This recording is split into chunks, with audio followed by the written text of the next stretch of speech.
multi-annual financial framework. Common security and defense policy was identified as one of the priority areas for the ECA, and our president, Mr. Lehne, has pointed out the need to increase audit capacity and skills in this area. And therefore, today and tomorrow, this workshop will serve us as a good start to start building these capacities and skills with the help of our experts who will kindly share knowledge and experience with us. This event attracted more than 150 participants, and in addition to the people in this hall, there are other colleagues who are sitting in their respective offices and following us through the web streaming. There's also another room in the K3 building where staff members are also following this event on a TV screen. And please mind that the colleagues, if you're hearing me, that you can ask any question to any panel member and any guest speaker during the panel discussion. As part of the housekeeping information, I would like to note a slight change in the order of speakers, because due to flight problems, Madame Ana Gomez, the member of European Parliament, will arrive later. However, we adapted the program accordingly, and the schedule will be not impacted. We plan to have our coffee at 3:30, and then we plan to finish at 6 o'clock. Also, as a practical information, I would like to remind you that should you have any query or problem or issue, there is over there on the right a stand where our assistant, ECA assistant, will gladly help you and answer any question. The guest speakers already know their corner, the room that is also in the lobby and to the right, whereby also there is a coffee corner during the lunch break, the coffee break, you will see it. And finally, the information package that you all received contains, as usual, the speakers' small CVs, short CVs, list of attendance, and the Wi-Fi address. I think that's all as a housekeeping information, and now we have to do the real opening of the event, and the opening speech will be presented by Mr. Johan Parts, member of the Court of Auditors and former Minister of Economy and Communication, former Auditor General, former Deputy Secretary General at the Ministry of Justice, and finally, from 2003 and 2005, the Prime Minister of Estonia. Mr. Johan Parts has been in the court since 2017 with us, and now the floor is yours. Thank you very much, Gaila, for such a nice introduction, and you almost said something what I want to express during my opening remarks. I will not call this speech. First of all, I was just on behalf of all my colleagues, altogether we have 28, of course. I want to warmly welcome all our guests from most important stakeholders, if we are talking about defense and specifically EU defense, sitting around the table in one another way of some representatives. And we are looking for also our speaker, Mrs. Ana Gomez is coming, and we will also listening the views from the Parliament side. I want to warmly welcome representatives of National Audit Office, and also I want special thanks to IBAN Chairman Mr. Metzger, because I think this matter itself predict that we have closer cooperation with the NATO external auditors, which IBAN actually is, not internal auditor for NATO, so keep it in mind. So welcome for everybody, and of course I also want to join with Gaila and thank you very much our Secretary General and whole staff to preparing this 2 days workshop. So now some thoughts from my side, and I also will say why I have been asked by court to make these opening remarks. And what is the goal of today's gathering, what it could be. Last year the court made by a pilot analysis about the future trends, so we call this pilot watch, the major trends, short and long term, which influence the Europe and the European Union particularly, at what can implication it could be from the EU policies, and subsequently what should ECA's Court of Auditors roles be as external auditor of EU. And the outcome of this analysis of discussion in the court, one policy matter and trends around this policy get significant attention by members. We even voted for that. And this was defense, where we should really more focus from the coming 3 to 5 years period. So it is very natural, as also Kyla pointed out, if the safety and security is an emerging concern of our citizens, all the polls, social research will show that. Whatever the citizens think actually about, maybe they're not thinking about armies or these kinds of things, but that is citizens' concerns. And also we're all well aware that the Commission and EU is intending to invest in the coming financial framework significant taxpayers' money for this area. So therefore, the court should prepare to do our to do our part. And today's seminar is a kind of kick-off, and this doesn't mean that we did not do audit work before.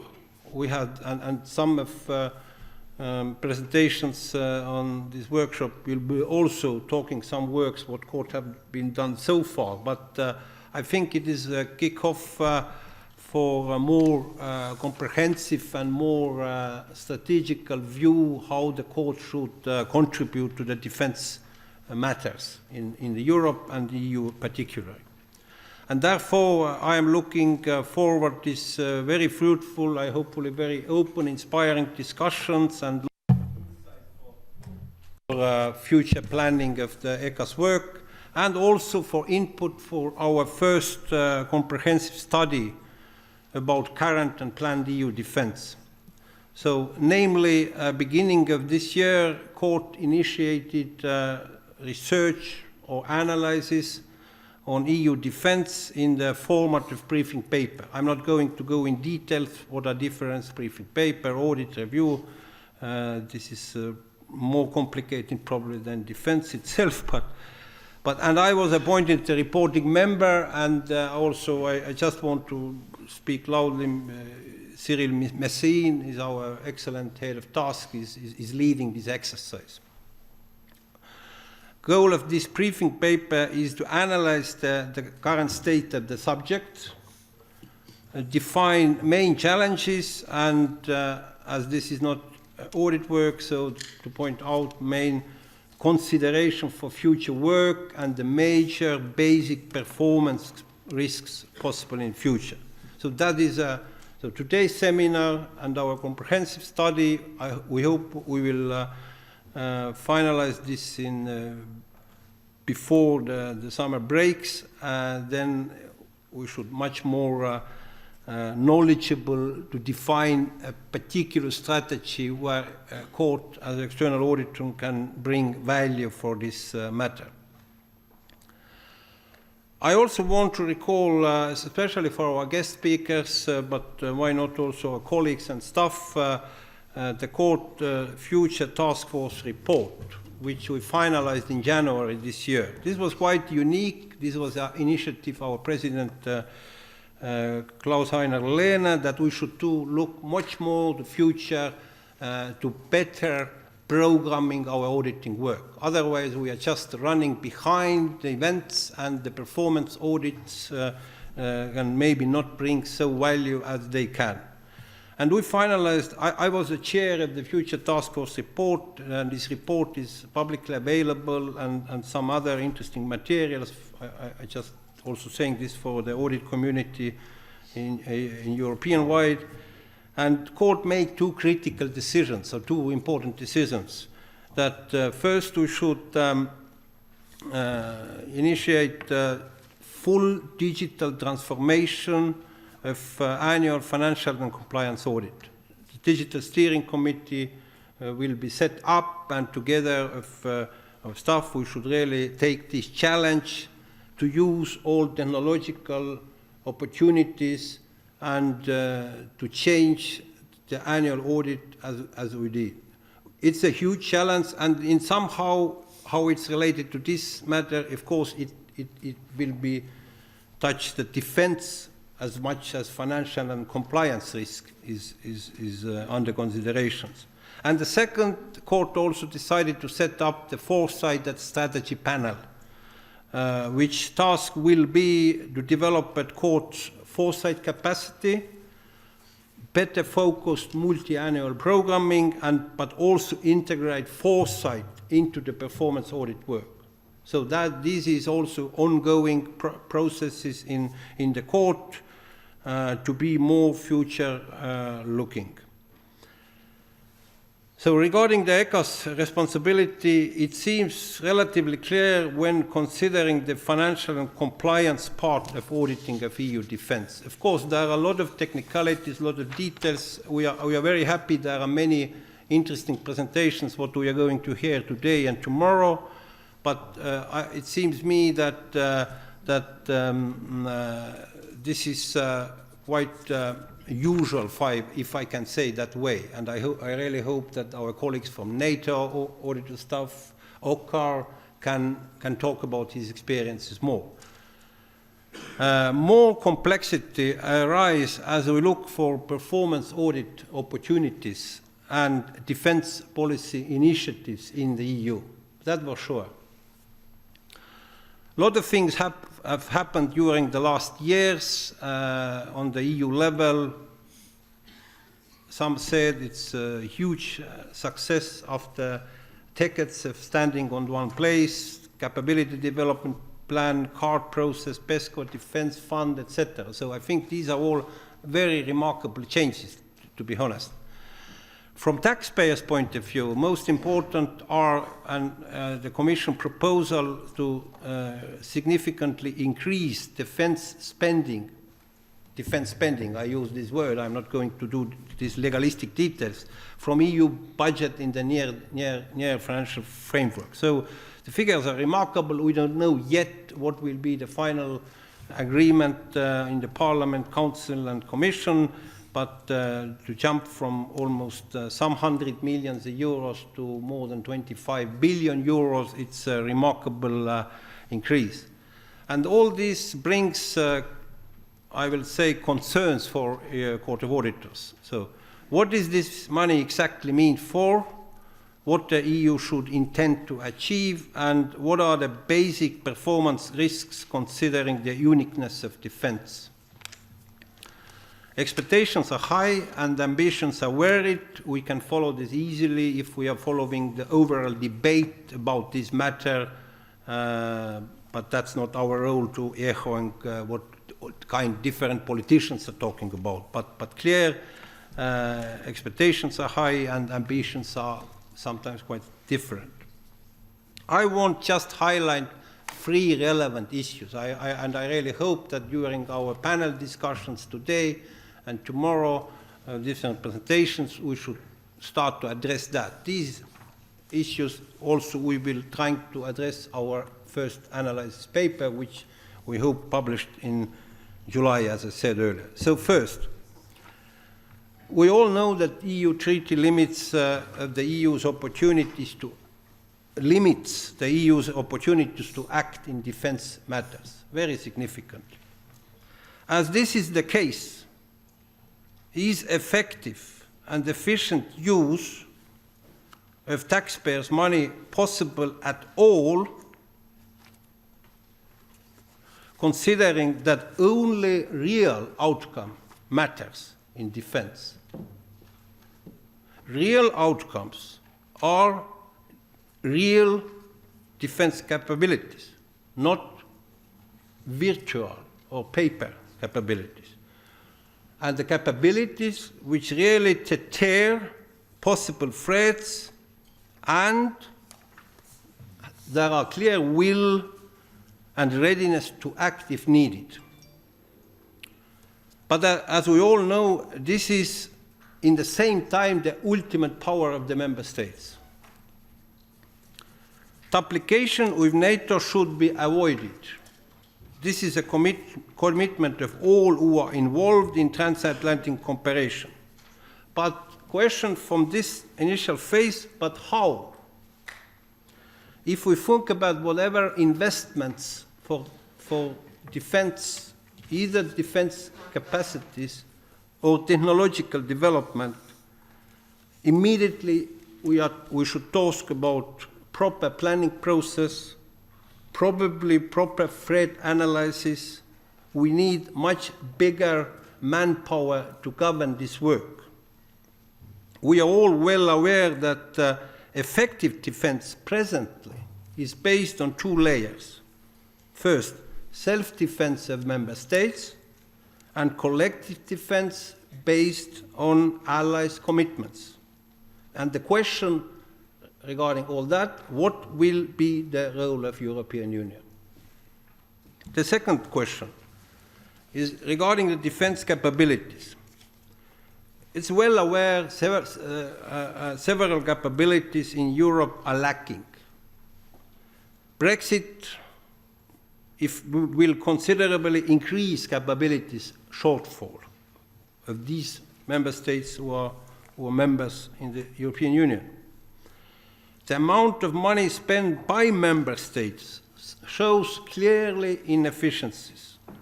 Quick look, the statistics says that there are huge inefficiencies to fill these gaps on member states level. So it seems that the problem does not lie in the level of spending, but concerns inefficiency of spending.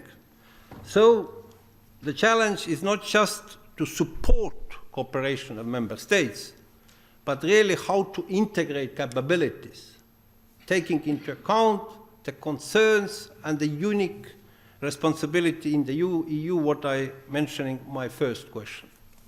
And finally, the third is regarding the defense industry.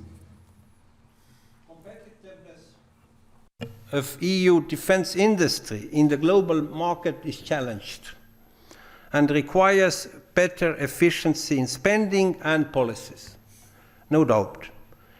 But in the same time, previous EU attempts to create a European defense market did not bring expected results. I don't want to say results not at all, but as much as expected not. And question here, what lessons we have learned and how about now when these significant programs will be launched, address the competitiveness of EU defense industry. So these are three areas what I am looking for fruitful input for our work, and for that I would close my opening words. Once again, I thank you very much all who are participating, and I wish we have interesting and inspiring and open debates. Thank you very much. Thank you. Now it's the pleasure to invite the chairman of International Board of Auditors of NATO, Monsieur Hervé Adrien Metzger, with whose kind help and assistance we co-organized this event. Monsieur Hervé Adrien Metzger is currently the chairman of this IBAN in Brussels.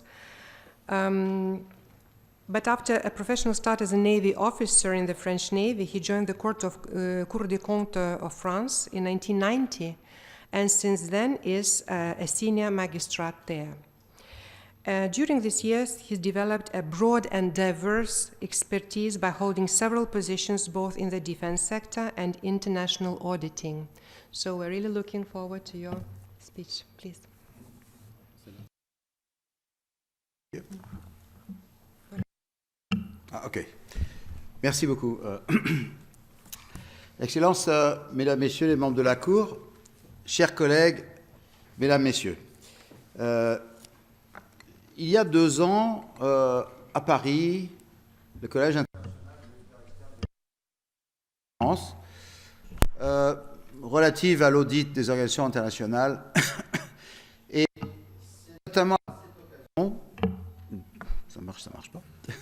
À cette occasion que nous avons pris les premiers contacts, votre secrétaire général, Eduardo Ruiz Garcia, avec l'idée, un jour, d'organiser une conférence commune, un événement commun, en particulier en ce qui concerne l'audit du secteur de la sécurité et de la défense.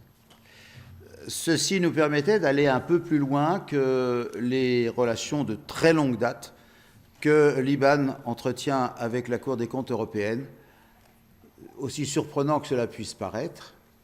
Il se trouve que ces liens sont de toute nature, que nous avons eu à l'IBAN, à Bruxelles, de nombreux auditeurs qui avaient commencé leur carrière ou passé un moment de leur carrière à la Cour des comptes européenne. Inversement, certains de vos auditeurs ont commencé ou passé une partie de leur carrière à l'IBAN, soit comme auditeurs, soit comme membres du collège, y compris certains de nos auditeurs qui aujourd'hui sont membres de votre institution. Et je me tourne vers ma voisine de gauche, qui a une place d'honneur à l'IBAN à Bruxelles.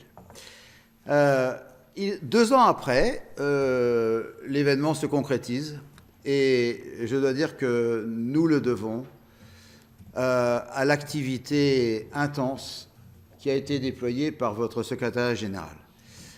Je remercie bien entendu le président Klaus-Heiner Lehne d'avoir accepté que cet événement ait lieu, mais surtout, je dois présenter la gratitude de l'IBAN, la très grande gratitude de l'IBAN, à Eduardo Ruiz Garcia, son directeur de cabinet, Alfonso Galigosa, et tous les membres du secrétariat général, ainsi que tous les membres de cette Cour qui se sont associés pour que cet événement ait lieu. Et j'en suis sûr que cet événement soit un succès. Je voudrais également remercier mes collègues de l'IBAN, bien entendu, qui sont ici, mes collègues membres du collège, mais également mes collègues auditeurs qui ont accepté de contribuer à ce séminaire en présentant demain. Il vous faudra attendre, malgré votre impatience, que je comprends, il faudra attendre demain pour que mes collègues auditeurs présentent une opération que nous avons conduite dans le domaine des investissements de sécurité de l'OTAN. J'en profite pour remercier, elle n'est pas là, mais je remercie mon assistante, Madame Janssens, qui a aussi beaucoup travaillé avec les personnels du secrétariat général de la Cour. Et puis je voudrais aussi remercier, parce que sans eux, cet événement ne sera pas ce que nous savons qu'il sera, remercier tous les personnes de l'Agence européenne de défense, les organismes qui ont bien voulu accepter de contribuer par leur présentation au succès de ce séminaire, ainsi que tous les membres de la Cour qui participeront et qui donneront de leur temps pour faire de cet événement le succès que nous imaginons. Alors, mesdames, messieurs, il me revient maintenant d'introduire ce séminaire en installant la scène sur laquelle le rideau va s'ouvrir dans quelques instants avec le premier exposé introductif. Je n'ai pas bien suivi qui le fera. Madame Gomez ne le fera pas, mais quelqu'un d'autre le fera. Voilà. Je vais donc d'abord m'efforcer de ne pas déflorer les interventions des nombreux présentateurs qui vont se succéder, mais néanmoins essayer de partager avec vous à grands traits ce que je crois être les défis, nous revenons maintenant à la question technique centrale, les défis que pose l'audit externe public dans le domaine de la sécurité et de la défense. Madame Daguiliene m'a présenté, vous avez mon CV, mais néanmoins, je voudrais, pour que vous sachiez un peu qui vous parle, vous donner 2 petits mots de présentation personnelle. J'ai été formé à la fois comme ingénieur, juriste et auditeur, et il m'a été donné au cours d'une carrière de déjà plus de 40 années de connaître à peu près tous les points de vue des acteurs qui vont se succéder au cours de ce séminaire. Ce que je vais donc vous proposer maintenant, en guise d'introduction, n'est rien d'autre, et il faut le comprendre comme cela, c'est une contribution à la réflexion, rien d'autre que le fruit d'une observation et d'une pratique diversifiée du monde de la défense d'une part, de l'audit national et international d'autre part. Alors, pour décrire la scène, comme m'y invite le titre de cet exposé, il faut d'abord évoquer l'espace et les acteurs. L'espace est vaste et complexe. National ou international, ou multinational, le secteur de la défense et de la sécurité couvre un champ qui s'étend des initiatives politiques, parlementaires ou gouvernementales, aux activités purement opérationnelles, en passant par les programmes industriels ou les activités de soutien. Chacun de ces champs secondaires participe globalement à une stratégie collective de sécurité et de défense. Mais aussi, chacun de ces champs possède une logique, des valeurs, une culture organisationnelle et une culture comportementale propre qui, en interagissant avec chacun des autres champs de ce secteur global, crée la complexité particulière du monde de la sécurité et de la défense. Présenter cet espace comme l'interface entre le monde politique, le champ des moyens et le champ de l'action pourrait conduire à penser qu'il n'a rien de vraiment particulier comparé à ce qu'est, par exemple, l'espace entrepreneurial d'une grande multinationale industrielle ou commerciale. Et pourtant, il me semble qu'une des particularités de cet espace a des effets essentiels. C'est l'interaction continue de chacun des champs avec les autres et, entre elles, de celle des forces souvent très puissantes qui traversent chacun de ces champs.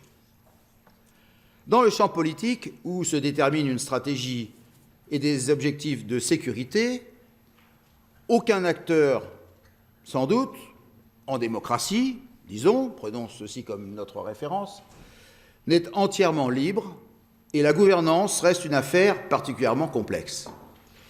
Législatif, exécutif, contre-pouvoirs de toutes sortes, que sont les syndicats, les corps intermédiaires en général, l'opinion publique, tous jouent ensemble un jeu dans lequel la rationalité pure de la sécurité et de la défense peuvent céder le pas à des rationalités déterminantes, psychosociologiques ou d'intérêt. Il en va de même dans le champ des moyens, qui sont d'abord dépendants des décisions politiques, mais qui sont aussi traversés par des tensions diverses, voire divergentes. Quel gouvernement, en effet, n'a pas eu à prendre des décisions, par exemple, d'équipement de ses forces de sécurité en considérant aussi, voire avant toute autre chose, l'impact social, diplomatique, industriel de ses choix? Quel industriel ne chercherait pas à vendre au public sa technologie la plus profitable plutôt que celle qui répondra plus basiquement aux besoins de ses clients? Plutôt qu'à une stricte logique d'efficacité opérationnelle, le niveau et la qualité des moyens ne servent-ils pas parfois à des intentions symboliques de pouvoir ou d'autorité, mais aussi le possible plutôt que le nécessaire? On dira que ceci est vrai dans tous les champs de l'action publique. Mais ma conviction reste que, potentialisée par la considération primaire de la vie et de la mort des citoyens ou des nations, mais aussi par les pouvoirs parfois considérables des participants à ce jeu, le champ de la sécurité et de la défense est notablement plus qu'un autre champ d'action publique sujet à ces tensions. Ma première remarque donc en forme d'interrogation pour les auditeurs, c'est, pour paraphraser Dante, abandonner tout espoir de pouvoir inscrire votre travail, vos analyses ou vos recommandations dans une rationalité simple et univoque. Les acteurs maintenant. Les acteurs sont évidemment nombreux et surtout de nature variée. Politiques, diplomates, militaires, juristes, industriels. Je ne les cite pas tous, on pourrait encore raffiner par de nombreuses sous-catégories. Mais cette simple et courte liste me semble suffisante pour introduire ici l'importance du paradigme de l'organisation. En mots plus simples, de la culture organisationnelle de ce milieu.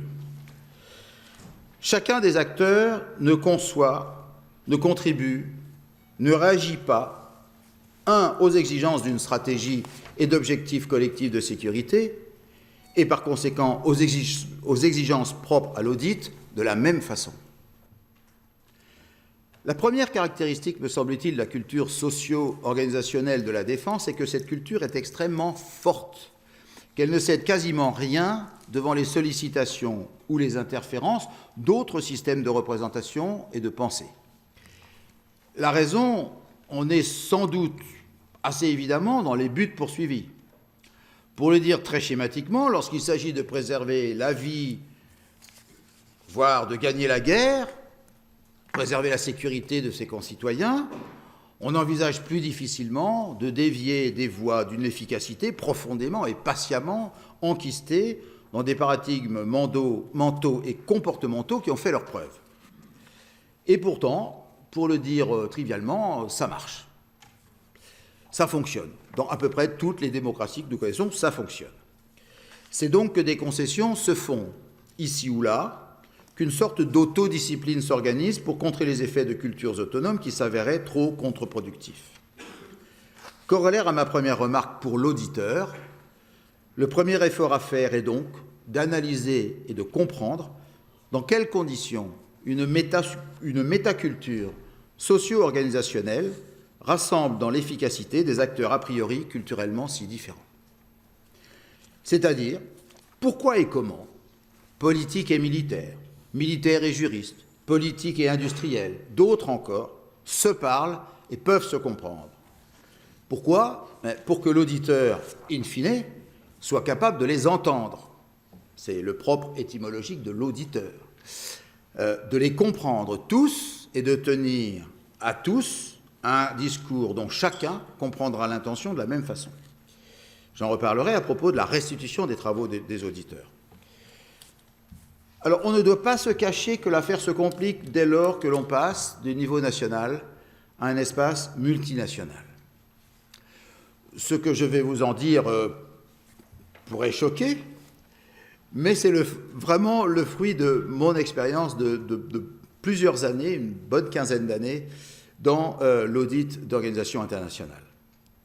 Quel que soit le mode de décision collectif, quelle que soit l'affectio societatis des membres de l'organisation multinationale, le concept d'intérêt souverain des nations et le système politique et opérationnel qui l'induit créent de fait des espaces de rationalité supplémentaires, d'autres couches de métaculture et de métadiscours qui rendent plus complexe encore le travail de l'auditeur. Je prends des exemples. Ceci peut aller des plus grandes décisions sur des programmes collectifs stratégiques. Pensons par exemple aux conséquences parfois contre-productives, contre-performantes de la distribution des parts industrielles des programmes d'équipement en coopération multinationale. Ou ça peut aller jusqu'à des aspects banalement anecdotiques, mais révélateurs, comme par exemple une situation que j'ai personnellement vécue au cours d'un audit en Afghanistan, auquel participait d'ailleurs un de vos auditeurs actuels, qui à l'époque était à Liban, où l'on apprenait qu'un pays, pourtant très sincèrement, très fortement engagé dans la coalition internationale dans ce pays, s'opposait à ce que d'autres que ses propres troupes conduisent les camions qu'il mettait à disposition d'un pool multinational. L'espace et les facteurs critiques de l'action multinationale en matière de défense sont fondamentalement politiques. Quels que soient les serments collectifs, quelles que soient les alliances constituées, quelle nation, au pied du mur, peut facilement accepter, au pied du mur, je dis, peut facilement accepter de remettre entièrement à d'autres sa sécurité, sa défense, ses intérêts vitaux.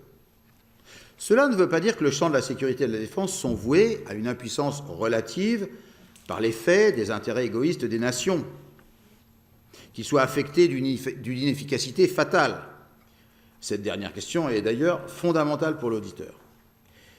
Mais pour faire œuvre signifiante et utile par ses observations et ses recommandations, la voie que ce dernier doit explorer reste d'autant plus étroite qu'une culture collective partagée incontestable en matière de sécurité et de défense ne réussit pas à s'imposer. Et je crois que l'exposé introductif de M. Parts a montré que des questions peuvent se poser en matière d'adoption collective d'une stratégie, d'une vision et de ce que sont les intérêts partagés, et notamment en termes d'action d'une organisation multinationale. Face à des principes de sécurité, à des normes d'action publique, à des critères de performance différents du nord au sud et de l'est à l'ouest, l'auditeur devra s'en remettre au plus petit commun multiple, au prix d'une frustration professionnelle que les auditeurs de toute organisation internationale doivent s'habituer pour survivre.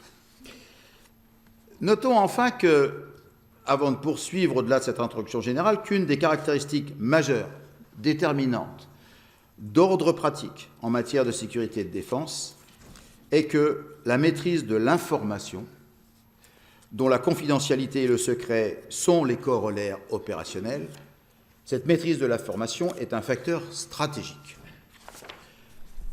Cette évidence n'est pas, c'est peu de le dire, sans conséquence lorsqu'on en vient à la question de l'audit de ce secteur. Je vais y revenir. Donc voici la scène, voici les acteurs. Je vais prendre quelques minutes encore pour vous parler du jeu qui se déroule sur cette scène. Et jeu auquel participe l'auditeur public. Lorsque l'auditeur public participe à ce jeu, et pour faire le plus simple possible à ce stade de notre séminaire, je dirais que le jeu se décompose en 3 actes pour l'auditeur. Planifier, conduire et restituer ses audits. Au cours de chacun de ces actes, lorsque la scène se déroule dans le domaine de la sécurité et de la défense, l'auditeur, mais aussi l'audit lui-même, doivent faire face à des risques de nature diverses. Politiques, culturelles, méthodologiques, techniques, et d'autres encore. Et quand je parle de risques, ici, j'entends naturellement les situations qui peuvent faire perdre toute ou partie de son efficacité, de son utilité à l'activité d'audit. Alors je ferai à ce sujet et dès à présent une distinction entre l'audit financier et toutes les autres formes d'audit. Parce que assis sur une base formelle généralement légale, qui s'impose à tous les acteurs de l'espace complexe que je viens de décrire, et par ailleurs largement objectivable techniquement, l'audit d'état financier à état général ne présente dans la majorité des cas, et en ce qui concerne au moins sa planification ou sa conduite, pas beaucoup plus de difficultés que dans la plupart des organisations publiques nationales ou internationales. Sauf, bien entendu, lorsqu'il s'agit de parler des effets d'un appétit pour l'audit généralement assez limité dans le monde opérationnel de la sécurité et de la défense. On pourrait, cela dit, aussi s'arrêter aux cas très particuliers, quoique très différents, dans lesquels l'entité internationale ou multinationale n'a pas su définir sans ambiguïté son cadre de reporting financier, ce qui pose d'évidents problèmes de référence normative à l'auditeur, ou le cas dans lequel une classification de très haut niveau affecte les opérations d'une entité et s'impose à tout regard extérieur jusqu'à parfois entraver la capacité à observer et à conclure. Mais dans le contexte qui nous intéresse aujourd'hui, le premier cas reste plus que rare et le second appelle les mêmes commentaires que ceux que je vais faire maintenant à propos de la gestion de la confidentialité sur l'autre domaine majeur d'audit qui nous intéresse, les audits de performance. Je dis ceci de façon générique, audits de performance de toute nature. Dénominateur commun à toutes les problématiques de risques ou de défis posés à l'auditeur, la question de la confidentialité, et notamment et corollairement celle de la transparence, sont centrales et déterminantes en tant qu'elles induisent des difficultés non négligeables de toutes sortes, aussi bien légales, méthodologiques, techniques ou logistiques. Toutes les informations relevant de la sécurité et de la défense ne sont pas classifiées, loin s'en faut, mais beaucoup le sont, et elles ont d'autant plus de probabilité de l'être que l'on sort du domaine de la routine administrative ou opérationnelle. Et lorsque la classification de sécurité et défense n'est pas concernée, il n'est pas rare que l'on soit confronté à d'autres sortes de confidentialité associées à la conduite des programmes de sécurité. Confidentialité industrielle, confidentialité commerciale, confidentialité de la gestion des personnes, et jusqu'à une confidentialité informelle, la plus difficile à évaluer et à gérer, qui est celle de la sauvegarde des intérêts politiques des États ou de leurs partenaires. Si en principe, et par l'effet des normes internationales d'audit acceptées généralement par tous les pays démocratiques. Les auditeurs externes publics se voient garantir un libre accès à toutes les informations et personnes nécessaires à leur mission et à la formation de leur jugement, c'est-à-dire qu'ils possèdent, comme on dit dans le domaine de la défense, un droit d'en connaître universel dans le cadre de leur mandat. Nous ne devons pas nous cacher que ce principe trouve ses limites dans le domaine de la sécurité et de la défense. L'obligation pour les auditeurs de disposer d'habilitation à l'accès à des informations classifiées, à plus ou moins haut niveau, confidentielles, voire secrètes, impose des contraintes très fortes en matière de gestion des personnels d'audit. Face à la lourdeur et à la rigueur croissante des procédures d'accès et de conservation de l'information, à mesure que l'on touche au plus haut niveau de confidentialité, les auditeurs doivent plus soigneusement et efficacement programmer la disponibilité de leurs ressources en qualité et en quantité pour maîtriser le rythme et la portée de leurs audits.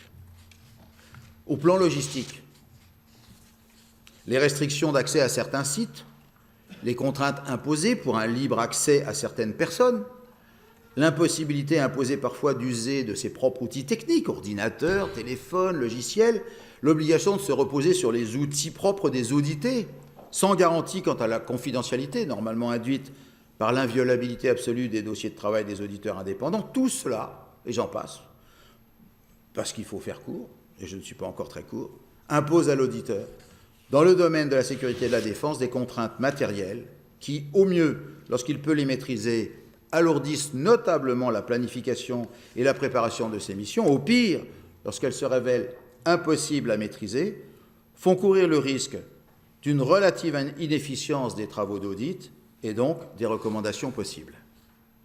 Et ceci va parfois jusqu'à l'abandon d'une mission d'audit. Le plus grand risque associé à cet état de fait est ainsi que les auditeurs, face à de trop grandes difficultés, autocensurent leur stratégie d'audit.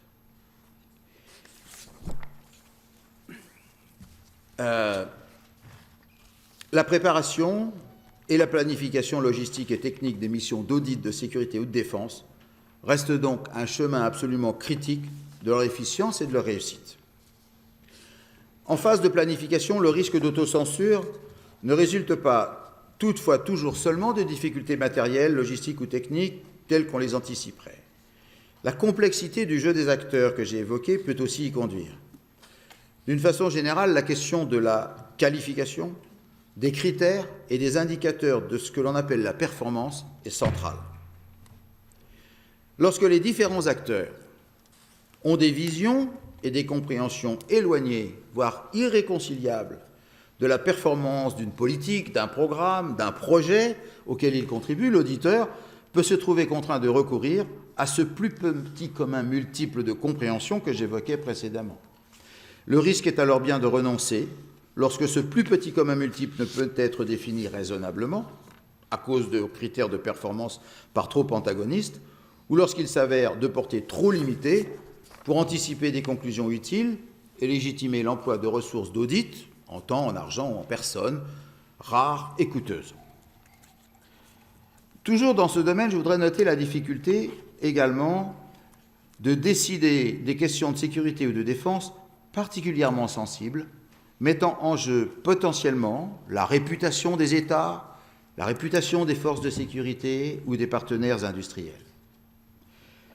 Auditer des secteurs ou des sujets sensibles est toujours un problème. Mais en matière de sécurité, chacun sait que la crédibilité est un facteur fondamental d'efficience. Et la défense d'intérêts vitaux, nationaux ou internationaux, militaires ou industriels ou d'autres encore, peut conduire les acteurs, certains acteurs, à faire prévaloir la performance sur d'autres principes, sur la rigueur, sur la légalité, voire sur la morale publique. Alors, sans parler des situations hostiles, ou des pressions, ou même des menaces directes ou implicites, ce qui n'est pas pure théorie, sont exercées contre les auditeurs, dans le cas où il a acquis la certitude de pouvoir, même au prix de difficultés importantes de gestion d'informations confidentielles, contribuer à améliorer le service de l'intérêt collectif, cet auditeur est confronté à un dilemme que les audités se félicitent d'ailleurs de laisser entre ses mains. Soit aborder ces questions ultra sensibles au bénéfice de la démocratie et de la transparence, mais au risque de porter atteinte à des intérêts supérieurs qui le dépassent, soit renoncer.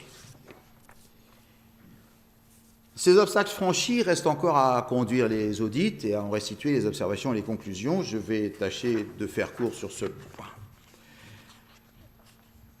De nombreux facteurs pèsent sur la conduite harmonieuse et efficiente des audits sécurité et défense. Je les énonce rapidement, non pas comme une certitude, mais là encore, comme je l'ai dit en introduction, pour servir à la réflexion, alimenter nos discussions. Certains sont notoirement limitants, d'autres sont seulement des facteurs culturels qu'il est bon de connaître pour trouver la voie de l'efficience d'audit. D'abord, du fait que les intérêts des audités sont disparates et pas nécessairement convergents, résulte que leur attitude et leur contribution à l'audit sont tout aussi variées.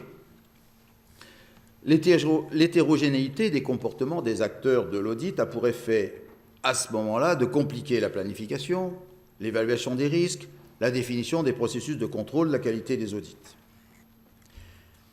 À cette hétérogénéité affectant la conduite des audits fait directement écho une difficulté majeure à restituer en un document unique des conclusions et des recommandations qui ne seront à l'évidence pas reçues par chacune des parties prenantes de la même façon, avec le même intérêt, avec la même volonté de répondre aux recommandations en vue d'améliorer la performance globale du système auquel ils contribuent. Là encore, il faut trouver l'angle, il faut trouver le contenu, il faut trouver la tonalité qui rassemblera toutes les énergies à l'issue de l'audit. La force des différentes cultures organisationnelles, nationales, en jeu, civil, politique, militaire, opérationnel de différents niveaux, rend cet exercice d'une difficulté extrême. Je crois pouvoir dire à l'expérience que la rédaction et la délivrance d'un message à l'issue d'un audit en matière de sécurité et de défense, l'énonciation des recommandations utiles et applicables est sans doute la phase la plus importante et la plus délicate d'un audit dans ce domaine. On doit noter d'ailleurs à ce propos que, en termes méthodologiques, les études comparatives, le benchmarking, qui pourraient permettre de mettre tout le monde d'accord sur les meilleures ou disons les bonnes pratiques, sont souvent inopérantes, faute de pouvoir en identifier de suffisamment pertinentes, soit opérationnellement, soit culturellement. Et ceci est encore plus vrai au plan international, lorsque les cultures nationales de benchmarking ou les cas auxquels on pourrait se référer sont si différents d'un pays à l'autre. Plus spécifiquement, dans la conduite des audits, la culture et la gestion proprement militaire, et là je ne parle que de la culture militaire, comportent de forts facteurs de risque. La prégnance de la culture hiérarchique impacte directement et significativement le comportement des audités. L'existence de chaînes de commandement strictes rend souvent plus difficile l'accès à l'information, surtout lorsque la hiérarchie entend garder la maîtrise de l'information qu'elle transmet aux auditeurs. L'acceptabilité des observations, voire des critiques, et cela est surtout vrai au niveau subalterne, affectée par la crainte d'être sanctionné. Crainte illusoire, car l'auditeur, qui est neutre et sans affect, comme chacun le sait, ne prend jamais aucun parti dans ce domaine. Généralement, le rôle de l'auditeur externe est, dans le monde militaire, parfois, à tort, confondu avec celui d'un inspecteur, ce qui complique encore les processus de contradiction qui perdent leur neutralité pour devenir plus fortement défensifs que dans d'autres secteurs. On peut noter enfin, sur le plan pratique, que la gestion des ressources humaines militaires impose une rotation généralement rapide des responsables, ce qui induit parfois certaines insuffisances dans la connaissance historique des dossiers audités et, à partir de là, des insuffisances possibles dans les cheminements d'audit, mais aussi une certaine faiblesse dans le suivi des recommandations d'audit. Bon, je dois conclure parce que j'ai certainement dépassé mon temps de parole, ou en tout cas l'horaire qui était programmé, et je vous prie de m'en excuser. J'espère avoir ouvert des portes sur plusieurs domaines problématiques qui permettront à la Cour des comptes européenne de partager des expériences variées avec tous les praticiens qui vont se succéder jusqu'à demain soir. Je conclurai en disant seulement que, plus encore que dans n'importe quel autre domaine, sujet à un audit externe public institutionnel, le secteur de la sécurité et de la défense invite, aussi bien du point de vue méthodologique, des outils, que sans doute même de la philosophie d'audit, à une créativité, à une ouverture d'esprit sans lesquelles sa complexité et les puissants paradigmes culturels et organisationnels qui le traversent et le sous-tendent pourraient avoir raison de l'efficacité, de l'utilité, mais aussi, in fine, de la motivation des auditeurs. Je vous remercie de votre attention. Thank you very much, Mr. Metzger. And I realize that the organizers had to attribute you much more time to benefit properly from your vast experience. Indeed, you showed the enormous knowledge of the field. And most importantly, you set the wide landscape, you identified the game and the actors in this game. So without much ado about that, I propose that we listen to one of these actors, namely Monsieur Emilio Fajardo, who is director of one of the agencies, European Defense Agency. Please.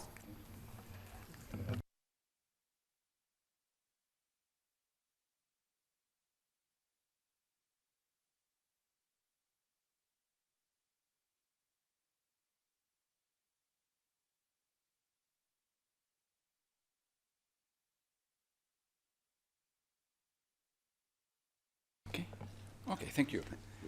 Thank you very much.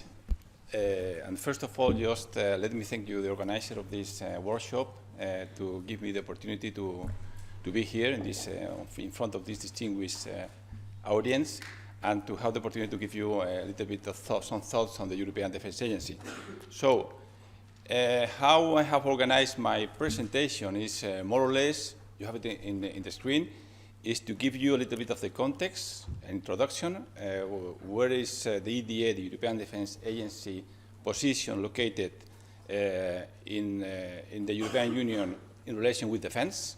And then after I will talk about different aspects that the European Defence Agency is working on related to defence cooperation, support to operations with the defence industry, and also the synergies with other actors, stakeholders in the European institutions and external stakeholders. So, starting from very generally, having an overall picture of some figures and facts, and what is the budget, what is the amount of people, and what is the number of equipment. From the figures you have on the slide, you can see that the budget, these are figures that were developed and they are from 2016, approved data in the European Defence Agency. You have a total amount of 214 billion euros of defence expenditure.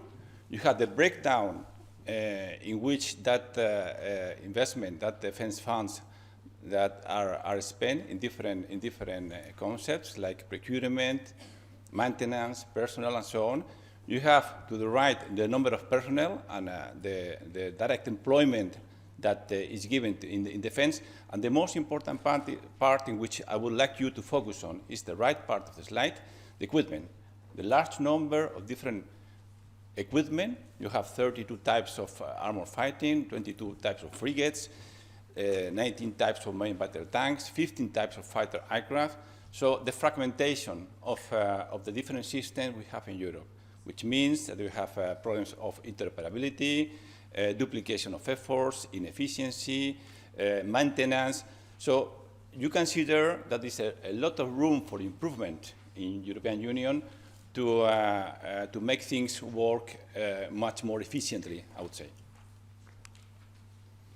So coming back to how has been the path, the road for defense in Europe, you have it that in 1992, there was the Treaty of Maastricht, in which the common foreign and security policy was created. And then going to 2007, when the Lisbon Treaty incorporated, which was already existing, the common security and defense policy, and it was created the European External Action Service. In this context, the European Defence Agency was created in 2004. by a joint action that was approved by the EU Council. It was, the Council was adopting a decision after in 2011, replacing that joint action, and finally in 2015 there was a new Council decision which was stating the EDA, the European Defence Agency, status, seat, and operational rules. So you can see how it is positioning in the defence roadmap here. So the common security and defence policy is an integral part of the common foreign and security policy. It was launched in 2000 with a main focus on management of crisis operations. And it was done to build on military and civilian capabilities. Since then, more than 30 operations and missions have been launched, and there is this policy is stating the clear need for a collaborative capability development. You have provisions on the common security and defence policy in Article 42 of the treaty. That member states shall make civilian and military capabilities available to the Union for the implementation of the CSDP, and also that member states shall undertake progressively the improvement of their military capabilities, in which the EDA is working on.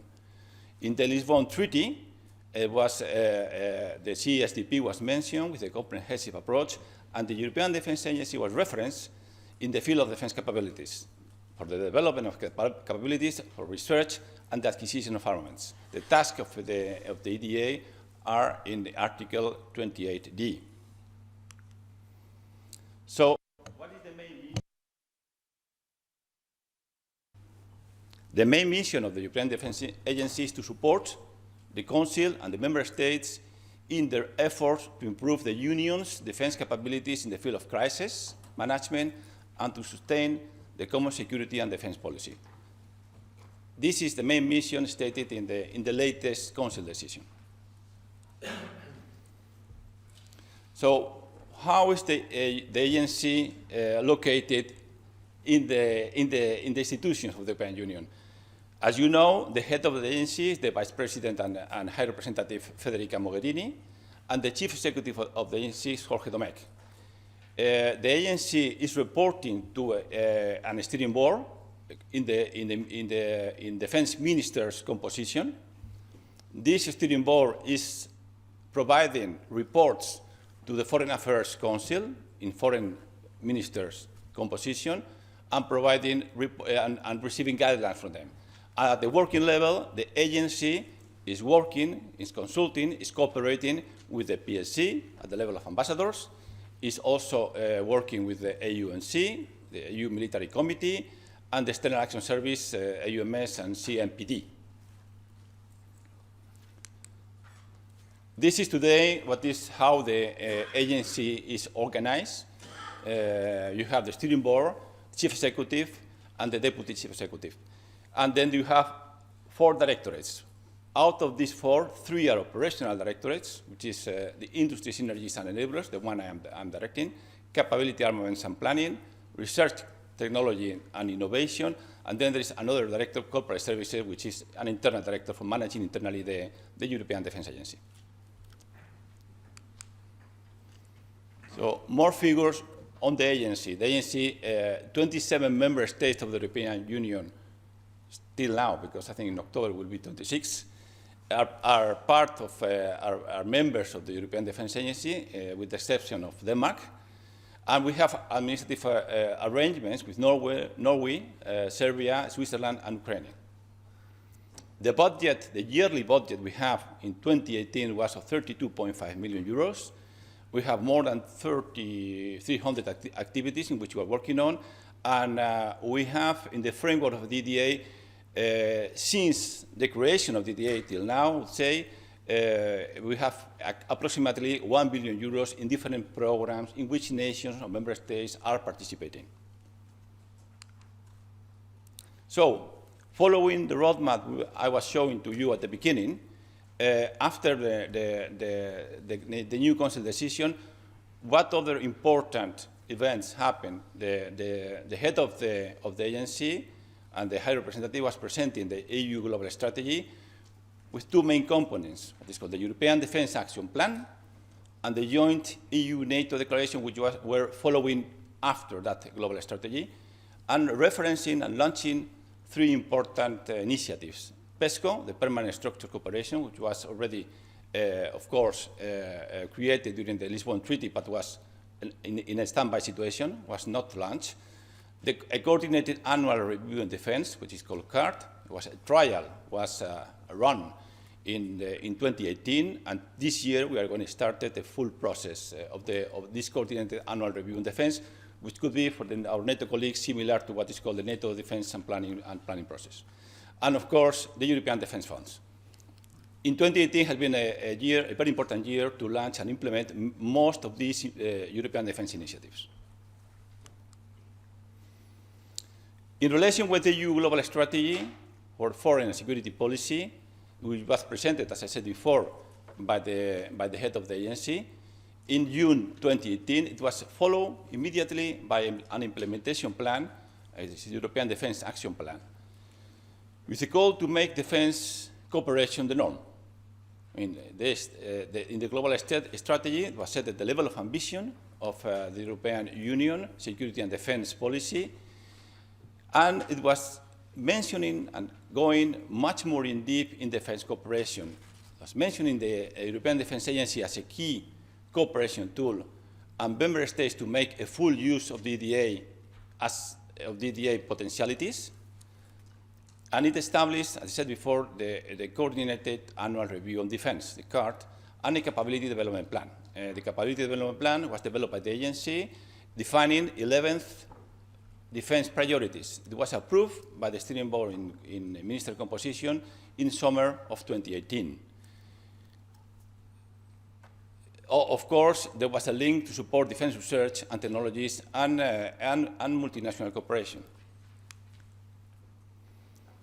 The other important component was the EU-NATO Joint Declaration, signed in July 2016, covering 7 areas, and identifying 74 actions to ensure the implementation of the Joint Declaration.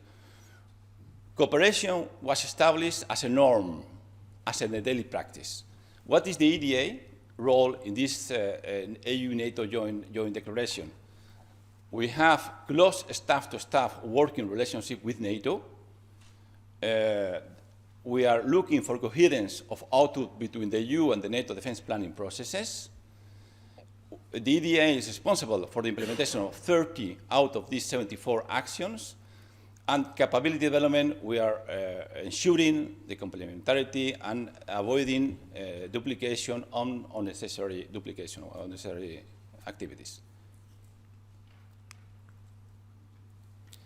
Important to mention that after all these different initiatives, the EDA had a long-term review and had a reinforcement of the EDA role, which was approved by the steering board in Minister Information in 3 main strands. As a main instrument for the intergovernmental prioritization of defense capabilities, as the preferred EU cooperation forum and management support structure for the whole life cycle of defense systems, and as member states' central interface or gateway towards wider EU policies. Now, after giving to you this idea where we are, what is DDA, how DDA is located, its positioning in the European Union, I will just talk to you about some of the activities we are doing. The first one is in relation of the European Defence Cooperation. So, as I was mentioning before, DDA is involved in most and in the major EU defense initiatives to ensure coherence, to focus on capability priorities, and to promote cooperation.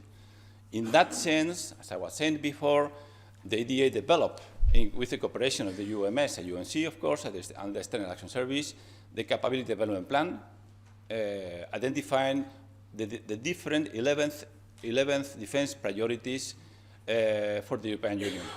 These 11 priorities were approved in 2018, in summer 2018, by the defense ministers. The EDA was also starting a trial on this coordinated annual review on defense, CART during last year, and this year is have been developing the methodology to run a full process of the coordinated annual review of CART. The PESCO permanent structured cooperation was started last year. 25 nations are participating. The DA, together with the UMS and the External Action Service, is providing the secretariat to PESCO. I forgot to say that EDA is providing the secretariat for CART also. And 34 projects were launched, and today they are going on. This year, they are preparing the launch of new calls for PESCO, in this case. Capability development, of course, there are many different projects in which the EDA is participating, providing support to member states to impact and to improve the European Union defense capability.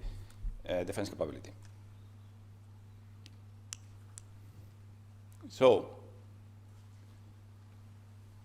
European Defence Fund, I will not enter in any detail because I think there is going to be a presentation for you from DG GROW after me, which will provide you all the details. But just to mention that, the European Defence Fund is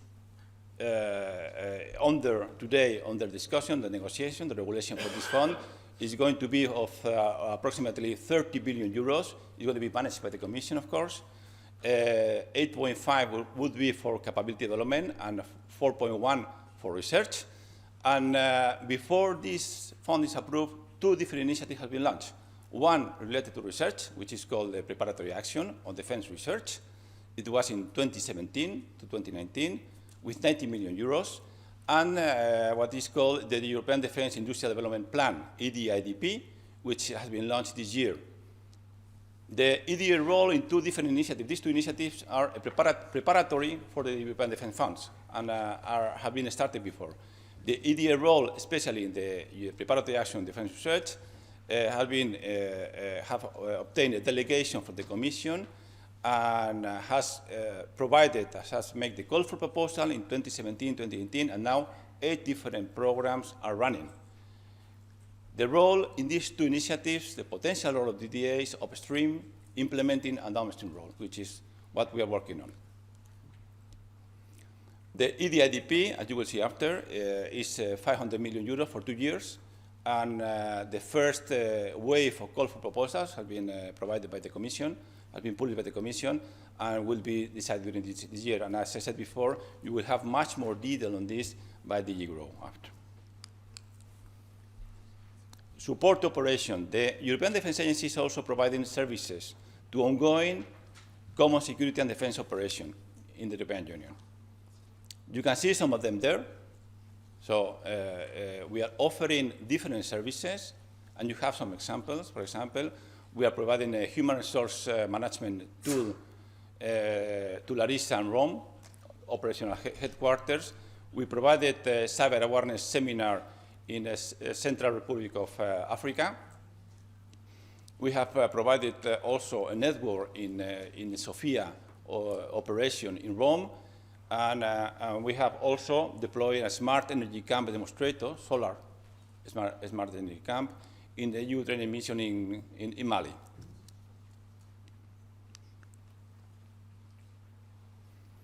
Apart from that, EDA is also providing other services also to operation. For example, we have launched, we are now in the 3rd year of what we call EU SATCOM market, framework contracts. So the agency is providing a nation with services for communication and information system in operations, in different operations. We have a framework contract.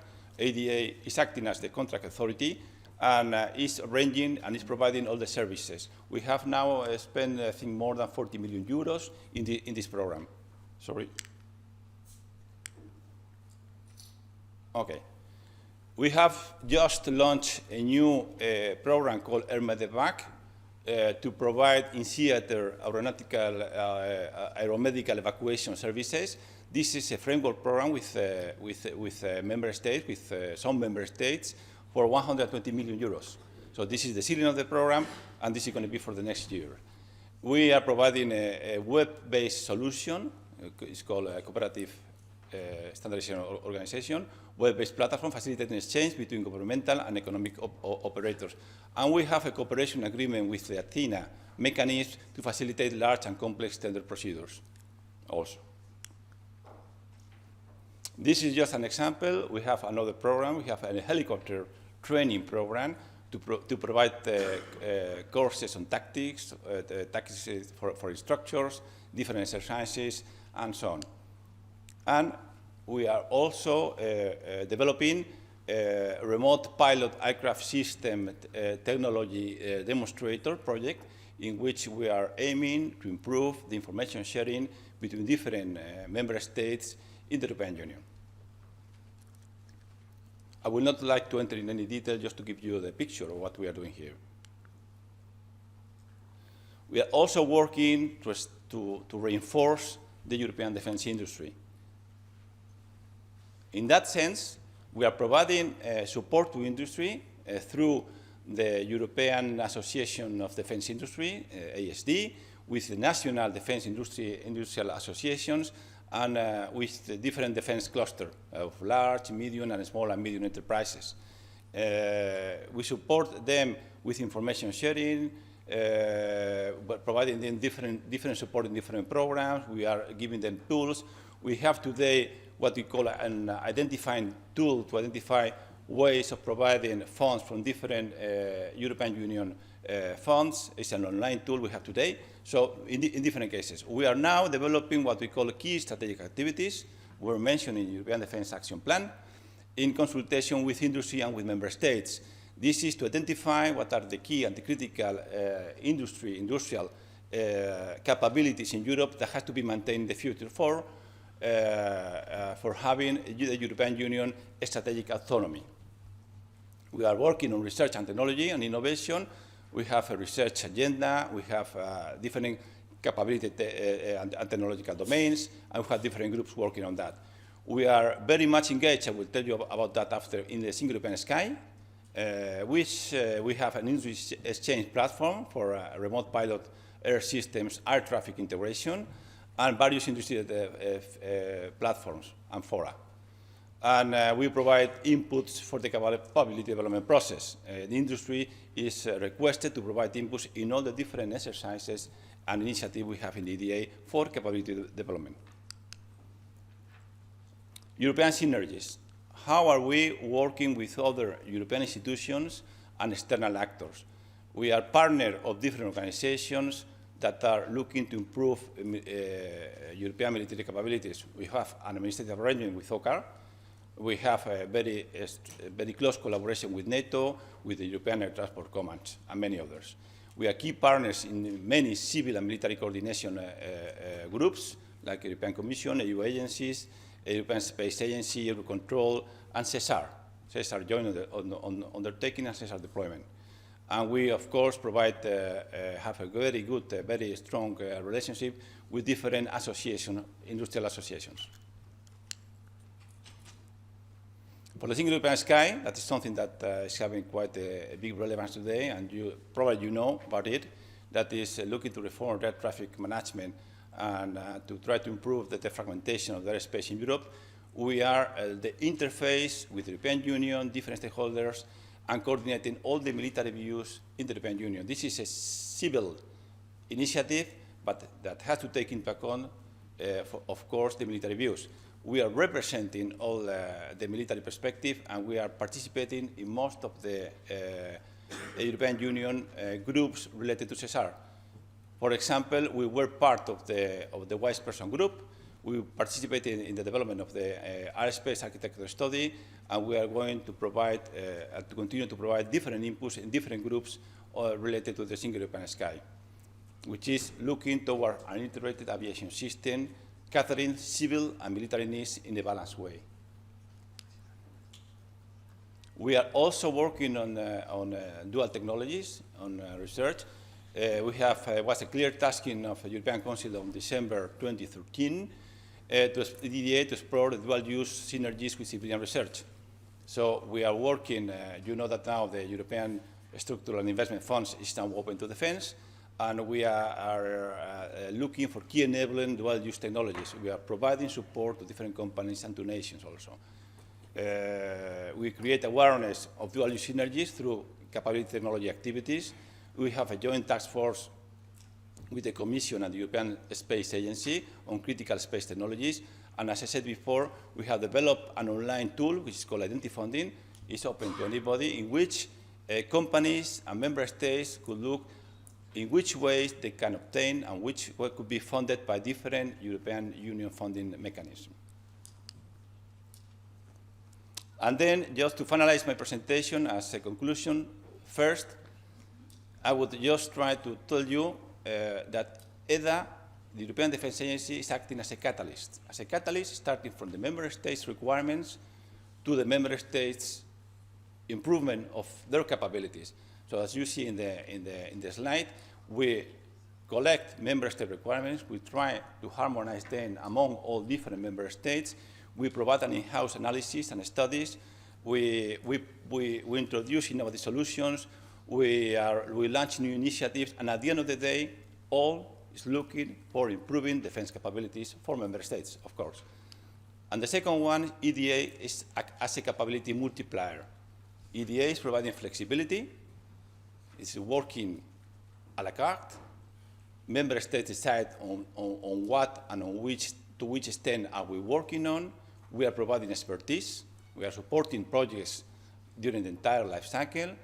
We are providing overviews. We deliver in roadmaps and give assistance, expertise, and we have a very close link to member states and other EU and multinational structures and industries, of course. And all of this with very reduced budget of 32.5 million euros, in which projects and programs are launched and managed by the agency are generating a substantial added value, substantial benefit. As I was said at the beginning, we have provided in the framework of DDA for member states ad hoc programs to the level of 274 million in 2018.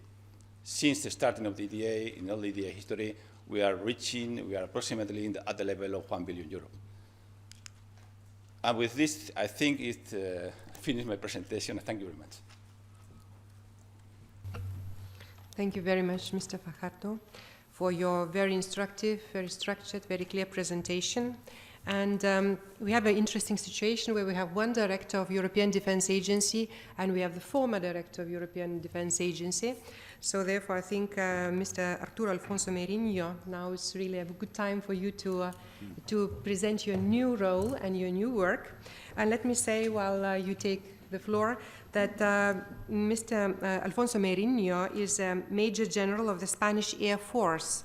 And throughout his career, he has been greatly involved in key international defense cooperation programs of the Spanish Air Force.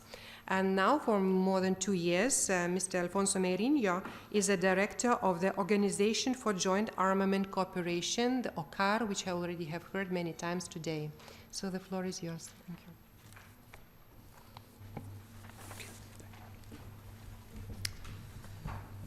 So, dear European Court of Auditors Director, European Court of Auditors members, International Board of Auditors for NATO members, dear Chairwoman of the OCCAR Board of Directors, ladies and gentlemen, good afternoon. Thank you for your kind invitation to participate in your workshop on auditing, security and defense policies of the Union. It is really an honor for me to have the possibility with this selected forum, my thoughts about how OCCAR, our organization, contributes to provide the military capability needs of our member states and programs participating states, because this is something that I will repeat during my presentation. We are not a closed club. As I said, to face with this military capability, the current and the future security and defense threats. So I would like to start by saying that OCCAR is not a NATO agency, and it is not a European Union institution. So what am I doing here?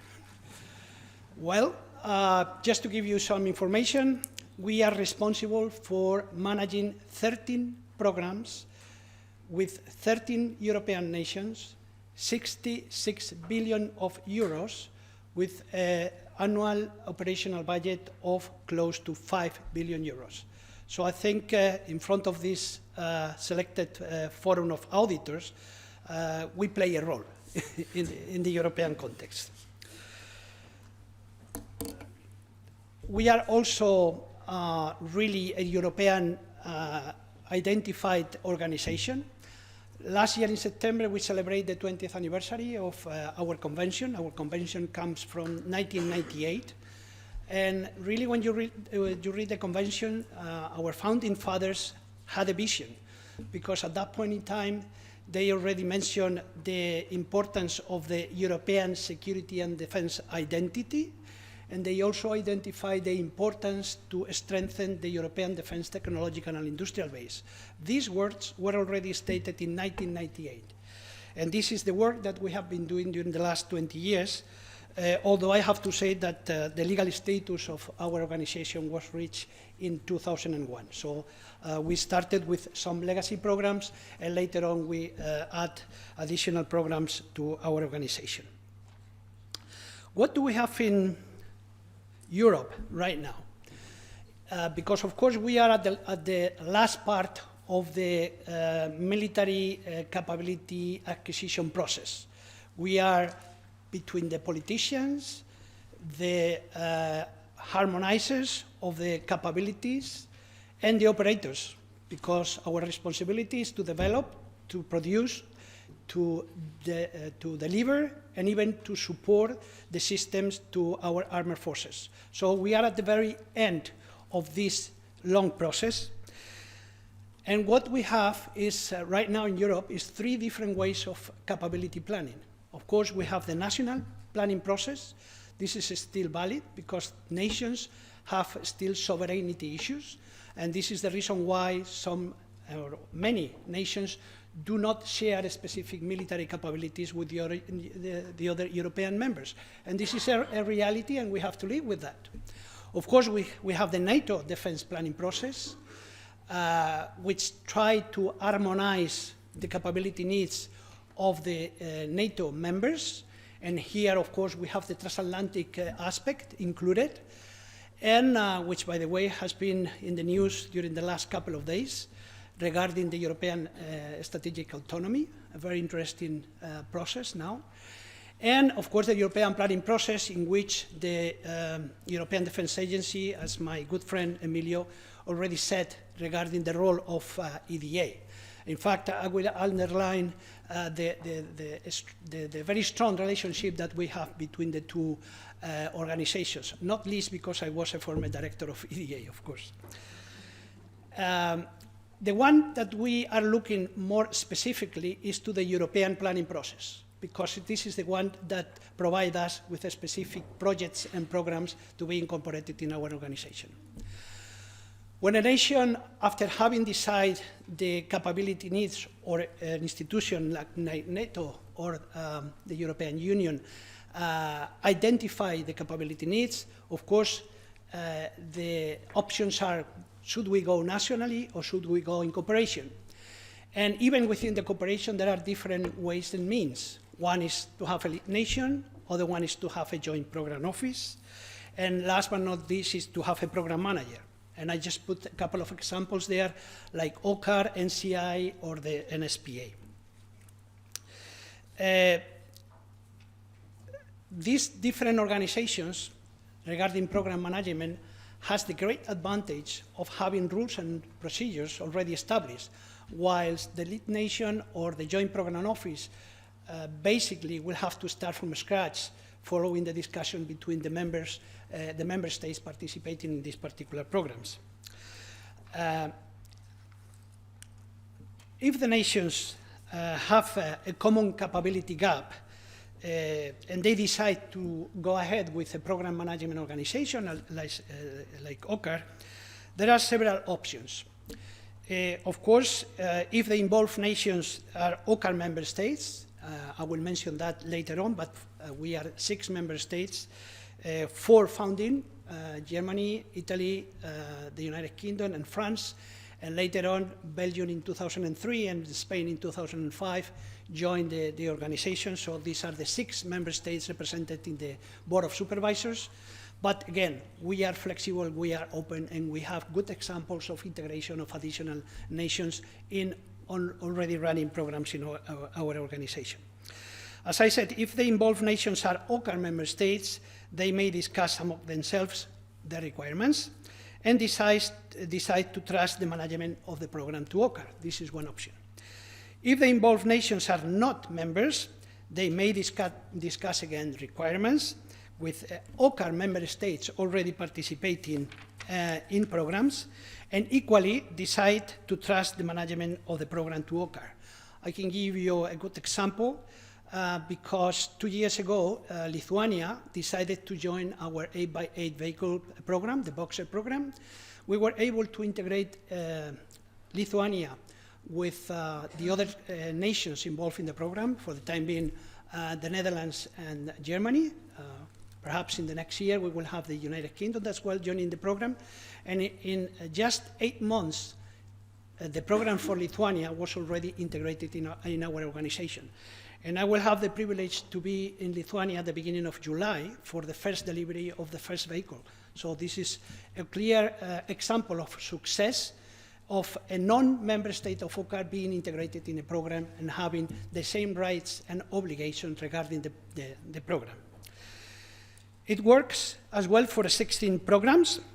If through their planning they discover they lack a certain capability and that it is already being addressed by an existing program in OCCAR, as I said, their integration can be discussed and accepted immediately. Or the last option is that nations may discuss within the EDA larger forum the requirements and then transfer to OCCAR. This is a good example, and we have in principle the EXOR program, the software-defined radio program that we are managing now is coming from EDA for the harmonization of the capability needs, and the medium altitude, long endurance, remote piloted aircraft system is also coming as a project from EDA. In this particular case, I would like to underline that we have, as Emilio said, an administrative arrangement since 2012 that was revised in 2015, and we have a very interesting interface document that details all the ways and means to pass programs from EDA to the executive part, which is OCCAR. As I said, the software-defined radios, there is another one, the multinational space-based imaging system between France and Italy is another good example coming from EDA. But what is OCCAR? Well, we have the name in French, Organisation Conjointe et Coopération en Matière d'Armement. We have our headquarters in Germany. We speak in English, so we are definitely an international organization. And we have 9 different sites around Europe, including Paris, Munich, Rome, La Spezia, Madrid, Seville, and the last one in Saint-Nazaire in France. OCCAR is definitely an international organization for the management of cooperative defense equipment programs. And I would like to underline the word complex programs. And this is the experience that we have had in our 20 years of experience. And this definitely seems to be our core business. We are not, in principle, involved in just procurement. We are involved in development, procurement, and right now we are developing as well the in-service support part of the systems. In accordance with the convention, we are also involved in the first TRL stages of any project, but I frankly have to say that we have developed our expertise in the area of the development, production, and in-service support. And I believe this is my personal view, but I believe this is another way of cooperating with EDA, being EDA the actors and the protagonists in the area of research and technology. And this is the reason why OCCAR is not involved in the in the preliminary action on defense research, but is already, and I will mention that to you, involved in the EDIDP. As I mentioned at the beginning, the OCCAR Convention gave the organization a clear mandate to improve the competitiveness of the EDITB, the European Defence Technological and Industrial Base. Emilio has already mentioned some of the initiatives, many initiatives ongoing in the European Union, in particular with the European Commission.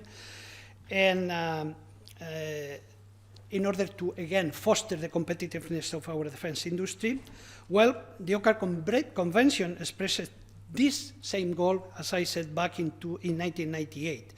That is when the convention was signed. Again, founding fathers' vision of the future. This is the organization that we have right now. For the time being, 6 member states. I mean, if you look at the figures behind these flags, you may identify basically 90% of the defense investment and more than 90% of the defense research investment in these 6 countries. This is just facts and figures. But again, we are flexible, we are open, and these 7 countries are part of our programs.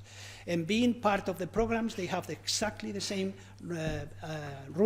rights and obligations and in taking decisions regarding the program.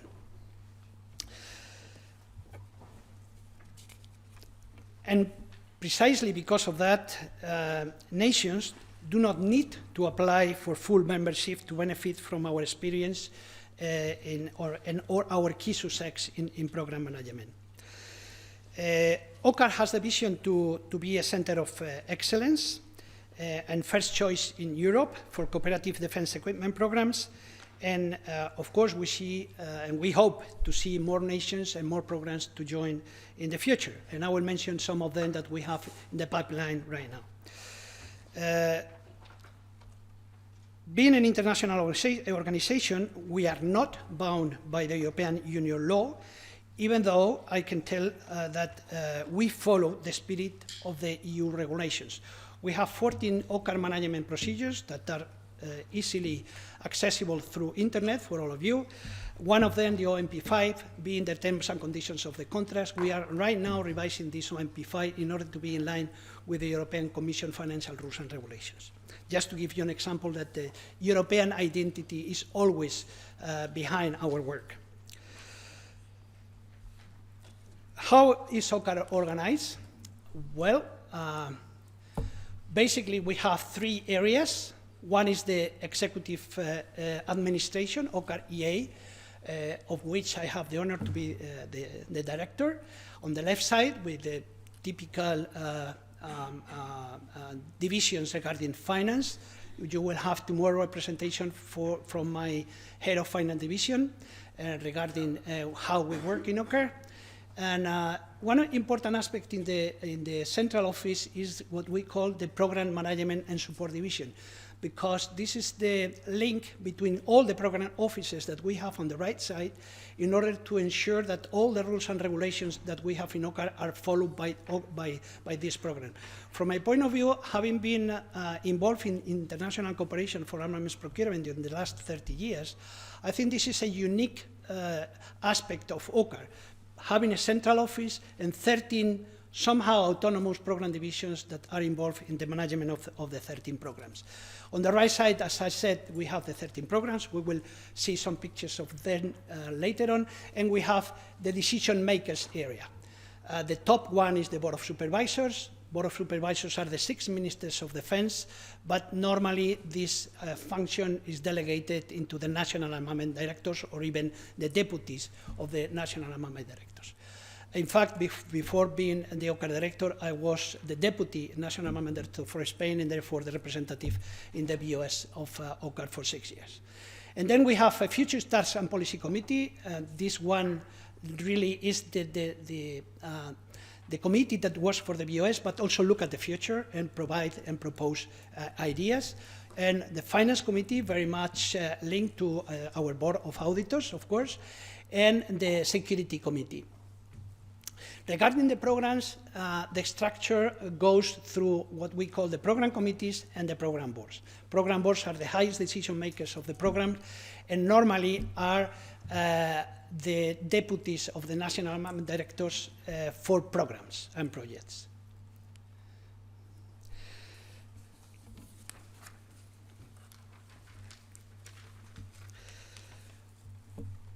This is the way we are organized and how we work.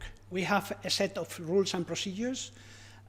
We have the concept of the through-life management, the integrated logistics support, risk management, all supported by state-of-the-art tools, software tools, and we have been once again certified by the ISO 9001 version 2015, which is the latest one last year. And as I said, we have the OCCAR management procedures, 14 of them, going through recruitment, personnel, legal aspects, financial aspects, security, airworthiness, many things, and are easily accessible through internet.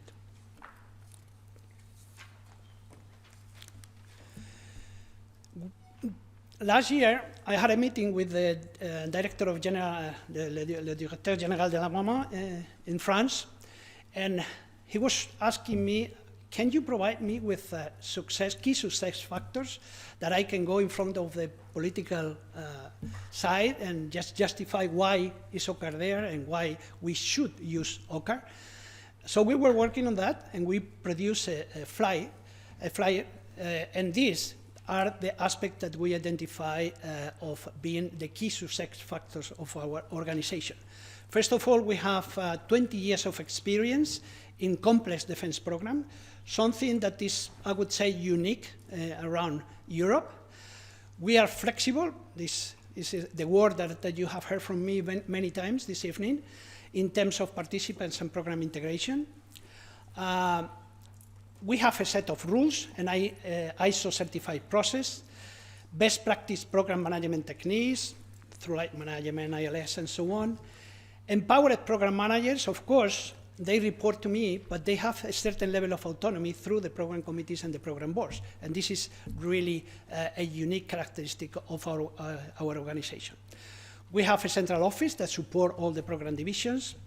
And here, we have a very interesting aspect of our organization, is the global balance versus the just return.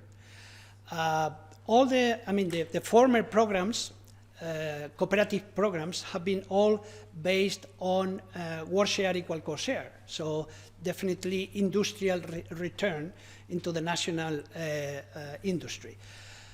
The concept that we manage in our organization is what we call global balance. So it's many programs during many years. And therefore, there is the possibility to balance this industrial participation through the life of the programs and through the life of the organization. After 20 years, I can tell you that this global balance has not been an issue in our organization. And of course, competition for the OCCAR post. All the OCCAR posts, from the OCCAR director to the last one, are open to competition among the member states, in the case of the central office, and among the program participating states when we talk about the program divisions. So we have in the Boxer program, Lithuania's staff members. We have in the Boxer program, the Netherlands staff members. We have in the A400M Turkish colleagues also. Any nation participating in the program has the right to have representation following a really very complex and serious recruitment process, for which, of course, we have the relevant OCCAR management procedure. Just to go through the portfolio of OCCAR, we have the A400M. This is perhaps, in terms of economic value, the biggest program that we have, 22 billion euros. There are 7 nations participating. Basically, Belgium is on behalf of the Luxembourg, that they are procuring one aircraft. Difficult, complex program, but as you will see later on, we have already 79 aircraft flying around the world, and has demonstrated already the characteristics of this typical European product. The Boxer program, with the UK there waiting for the final political decision to be integrated into the program next year. the anti-artillery battery radar COBRA. This is an old program in which we are already in the in-service support phase. The surface-to-air family of missiles, the FSAF PAMs, with Italy, France, and the United Kingdom. As I mentioned, the ESSOR program is a legacy from the European Defence Agency. We are in the process of integrating one of our member states, Germany. And the FREM program, the frigates between Italy and France.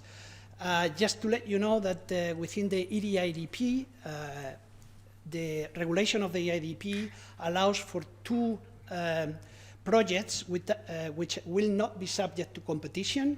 One of them is the ESSOR program, and the other one is the MAIL program, that is the European Medium Altitude Long Endurance, RPAS. So just these two programs represent around a quarter, 25% of the total value of the EDIDP. So once again, the role of OCCAR looks like is important even in the European Union context. We have a good example of cooperation in the LSS, in the logistics support ship. At the beginning was only Italy participating in this program, but at the beginning of this year, France joined the program. They are going to build up on the basis of the Vulcano series, which is the Italian LSS, 4 ships for France, and even with the idea, and I think Mr. Parts already mentioned, or Mr. Metzger already mentioned, one of the important aspects of the use of the systems between different operators coming from different nations. One of the ideas is to have an additional LSS to share in terms of crew with Italian and French in the same ship. This is really a very innovative way of cooperation because it goes beyond the production, goes inclusive the operation of the system. We have the maritime mine countermeasures coming from the EDA. Another good example of cooperation, we are procuring the MMF, the multinational multi-role fleet, based on the Airbus 330, on behalf of NSPA. So we are going to procure the aircraft, and they will take over for the in-service support and the operation with the international unit that will be based in Eindhoven, with some aircrafts also in Cologne, in Germany. But this is also a good example of cooperation between two different institutions, one of them not being European, like OCCAR and NSPA.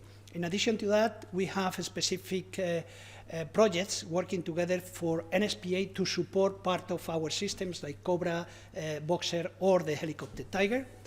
The MUSIS, I already mentioned. The PPA for the time being is only Italy. This is an offshore patrol vessel, and they are procuring 5.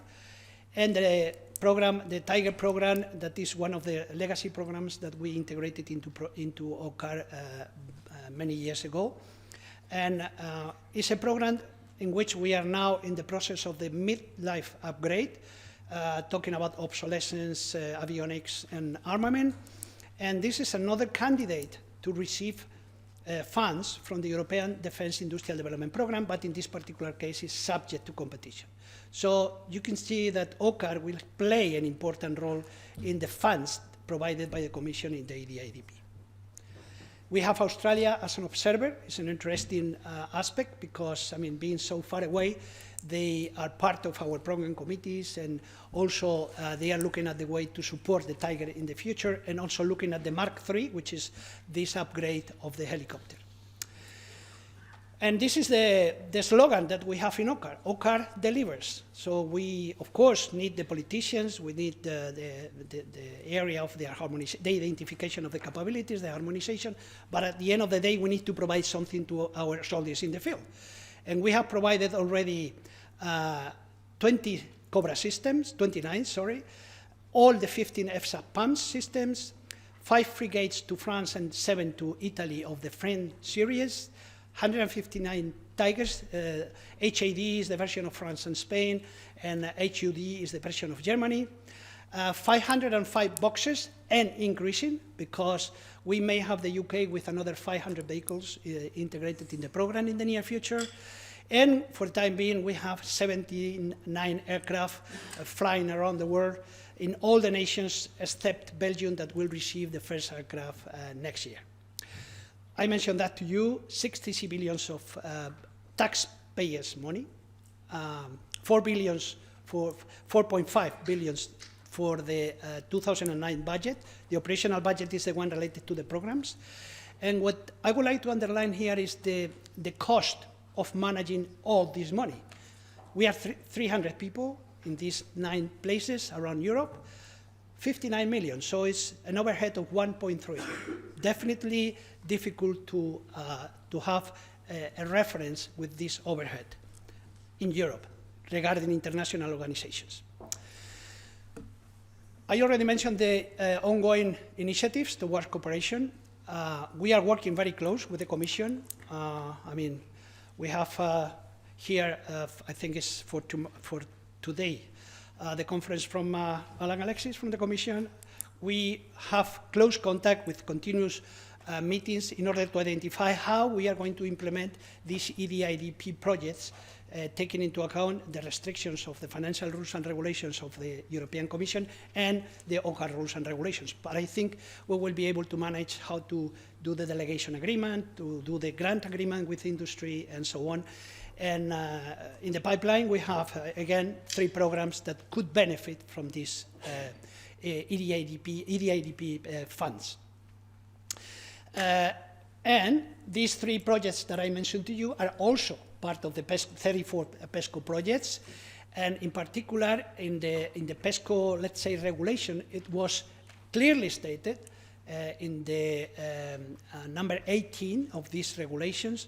OCCAR was mentioned as the preferred management organization for complex programs. Obviously, again, off-the-shelf programs is not our target. Our target is development, production, and in-service support. So, clear OCCAR involvement.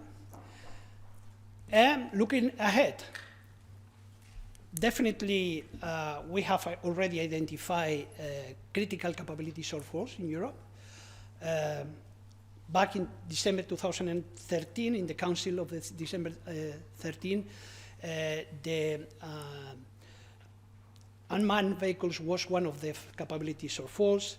The air-to-air refueling was another military capability falls, 2 projects of OCCAR. Cyber defense and GovSatcom. These were the 4 areas identified by this council. Definitely, we have to face these shortfalls in order to be able to acquire these capability needs to face the future threats of Europe.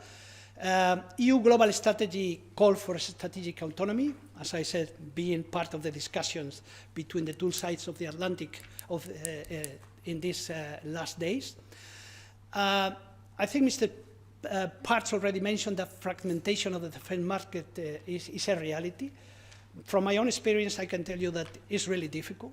I mean, the idea of strengthening the European defense technological and industrial base is great, but to create a truly European defense equipment market is really a big challenge.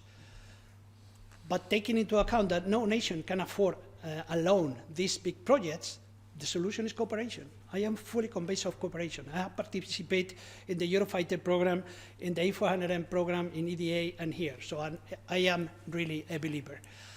The current European initiatives will shape the future of the defense market in Europe, and definitely will shape the future of EDA, the future of OCCAR, the future of NSPA. Definitely, whatever are the decisions to be taken by the Commission together with the Parliament, the new Parliament that will come after the 26th of May, will have an important impact in the future of all these activities. And just to finalize, again, we are lean, 300 people, 1.3 overhead, flexible European organization, offering a modern through-life program management and government in the governmental framework. Thank you very much for your attention. Yeah. Thank you very much, Mr. Merino. I can say it's very interesting, and I feel already much, much safer. I also feel that we need to stimulate our a little bit attention by some caffeine. So I would propose to postpone to take one presentation in the after coffee session, and now have a coffee break and gather in this room. Is 20 minutes enough? You will say no. Is it enough? More. Okay. No, it's okay. It's okay. Can we gather at 4 sharp? Okay. Thank you so much. See you at 4 o'clock.